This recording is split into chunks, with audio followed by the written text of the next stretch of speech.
What are some ways that you might represent the two sets of data for fourth and first graders' heights so they're easy to compare? Well, first of all, you need to know where that data is. In your packet that you received from our last materials drop off, you will notice that you were given a paper that has the heights of first graders. So your data is there for the heights of first graders. You will also notice that in the in two sessions, actually the last session, session 1.2 is the data that you created from the heights of fourth graders. I gave you the raw data and you created a line plot from that data. Your line plot was either created on a new slide or you took a picture of paper that you had. So you're going to need those two sets of data to do this activity. So if you need to pause the video, you may go ahead and pause this right now so that you can get your two papers.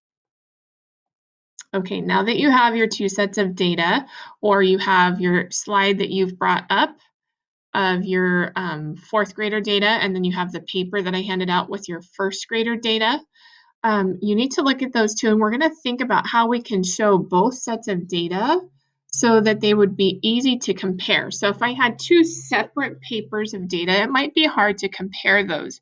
But if I were able to combine the sets of data on the same line plot, it might be easier to compare that data.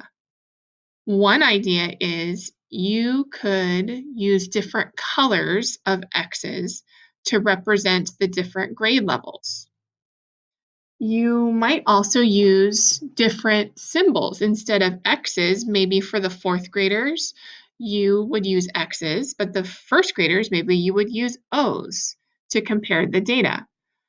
So what you're doing on the next slide here, well, you can answer here what you would do. So you could say, I would use different colors, I would use different symbols, whatever idea you have to compare the data of both, you can type it out here.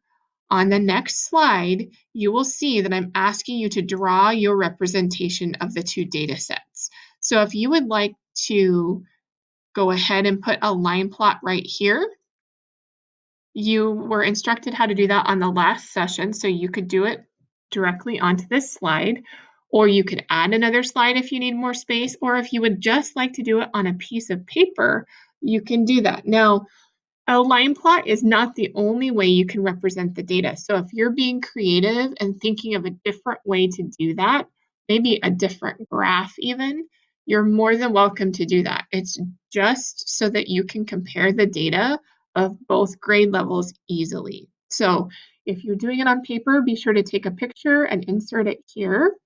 Or if you're adding a slide, remember it's the plus button at the top left corner, and you can add a slide and do your work digitally as well. All right, you guys, you can do this. I'm interested to see what you come up with as far as a representation for both sets of data so that we can compare.